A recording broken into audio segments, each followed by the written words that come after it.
From the News Channel 5 Network, this is MorningLine with Nick Barris.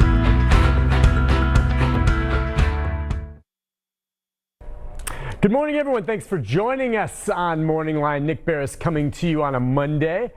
Hope you had a good weekend. Back in the saddle this week, kicking everything off. We're going to open up the phone lines and get your thoughts on things. I'm just looking at the calendar right now, getting the exact number of days.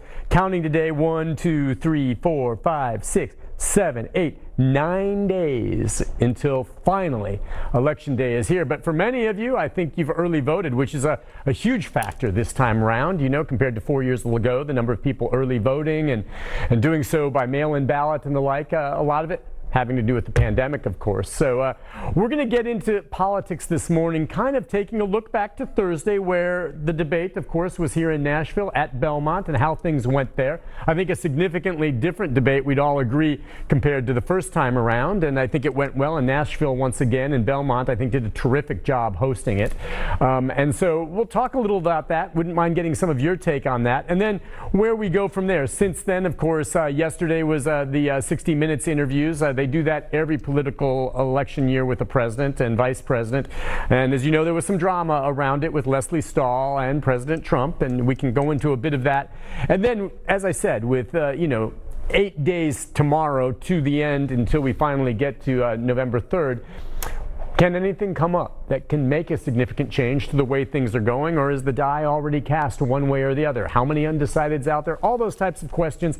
And we'll get the phone number up there and invite you to sound off, join in the conversation. I'm not asking for you to call in and say, oh, vote Biden or vote Trump. I'm asking you to call in and maybe give me your take on where you think things stand and how things have gone. So to talk more about that this morning from over at Vanderbilt, it's Professor Thomas Schwartz. Good morning to you, sir. Thanks for joining us.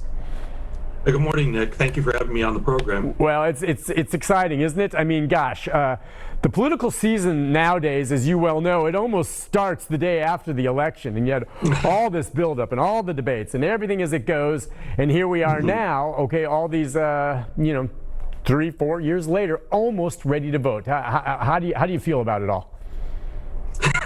I feel like it's been a long 4 years. In a way, we've all been sort of hosts or viewers of the Trump reality show.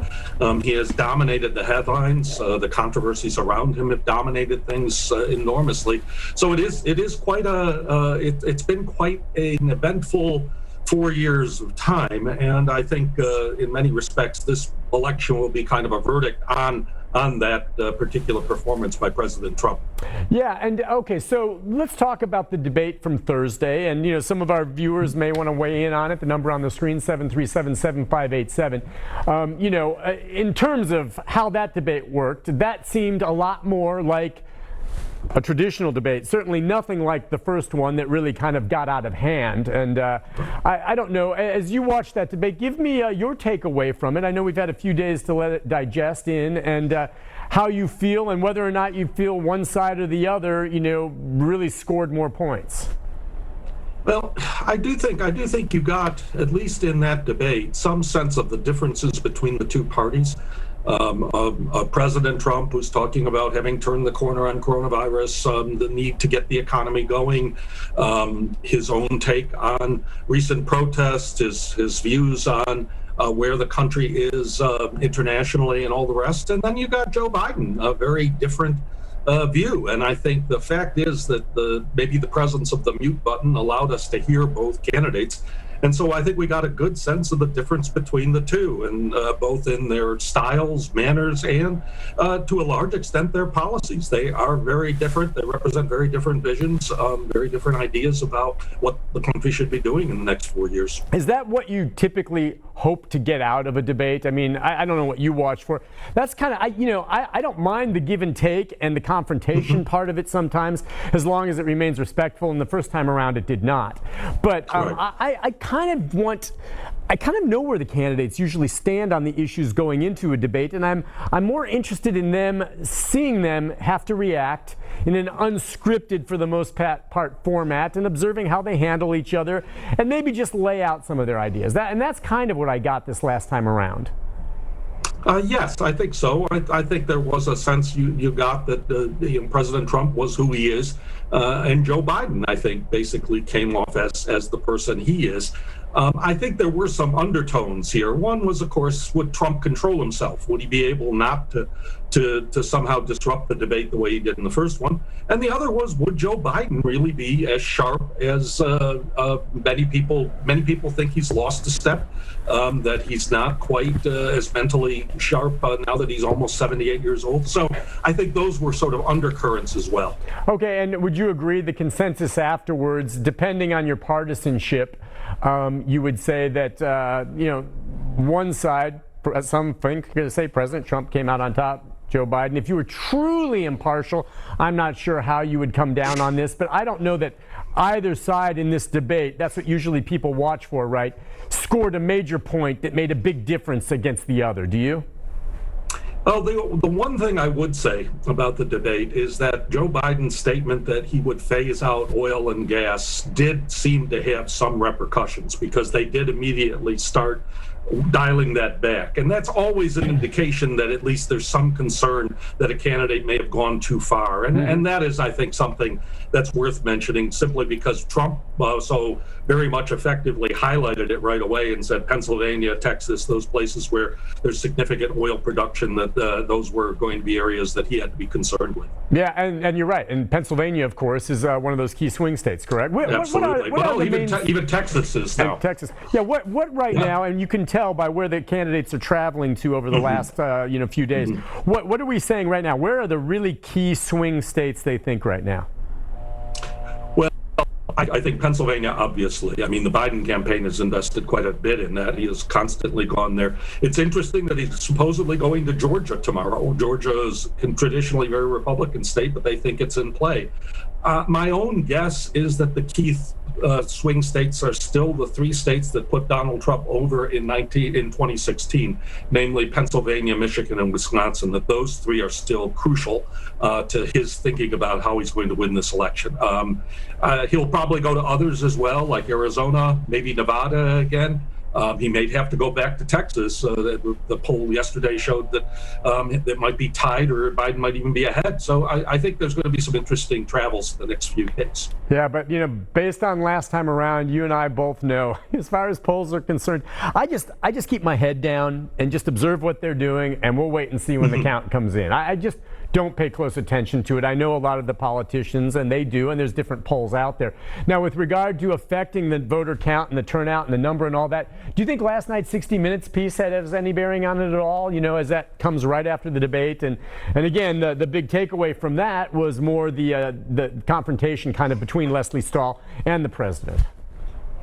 I don't really think that'll have a major impact. Obviously, people look at that, and if you're a Trump supporter, you tend to see it through the eyes that the media is again biased, and that Leslie Stahl took on the president much more aggressively than she did Joe Biden. So I'm not sure it changed many minds. It might have reinforced some views. You've mentioned already, Nick, that early voting has already hit record numbers. So many people have already voted. So things like the 60 Minutes expose really may not have much impact at all. I guess that's what we need to get into in terms of, the fact that early voting, when we first sat down before the show, he and I get to talk a bit before we go on air. And the one question I asked, I think you and I both remember, back, 4 years ago, not just what was it? How many days was it before the election? Just right up against it. That's when a bunch of new information surfaced with regard to Hillary Clinton's emails and WikiLeaks releasing some things. And a lot of people felt if it was very close at that point, that final nudge really was what I think turned enough people off about Hillary and swayed the election at the very end there, at least with those electoral votes for the president. And so you just wonder if something like that could happen again between now and November 3rd. With either candidate. With either candidate, and this is where the huge increase in early voting makes that much, much less likely. That there's just not enough votes really to be turned in most of the states. Remember, Trump won exceptionally narrow victory in the three states in the upper Midwest. So it's hard to see that would really make a great deal of difference. So the polls are farther apart this time. And so my sense is that you would need something really quite dramatic to have any real impact on the election. That's what I would think. All right, listen, we're going to take a break on this. When we come back, 737-7587 is the number. I want to just throw this out there to the viewers, and I know that the professor would like to hear, if you're someone still kind of in the middle. And the other day on NPR, I heard they talked to some folks that still, for whatever reason, aren't sure which way they're going to go. If you're in the middle, or if you've got an observation about the debate or what might happen over the next week before the election, I'd love to hear from you. Just sound off where you stand, whether you're, voting for President Trump and why, and if what swayed you that way, or if you've just stuck with him, or if you're someone who's saying, yes, it's going to be Joe Biden, I'm ready for a change. And especially if there's someone who voted one way or the other last election. Did you vote for Hillary Clinton? And this time around, you're saying, I'm not voting Democrat, I'm going for this president, or vice versa. Are you someone who voted for President Trump last time around, and now, this time, no, you're going the other way? I'd love to hear from anyone. If you just want to sound off, we're open to opinions, try to get a better feel for where, at least in our viewing area, people feel, even though we know Tennessee is predominantly Republican. The number, 737-7587 is the number. We'll take a break and be back with more with the professor and your calls right after this.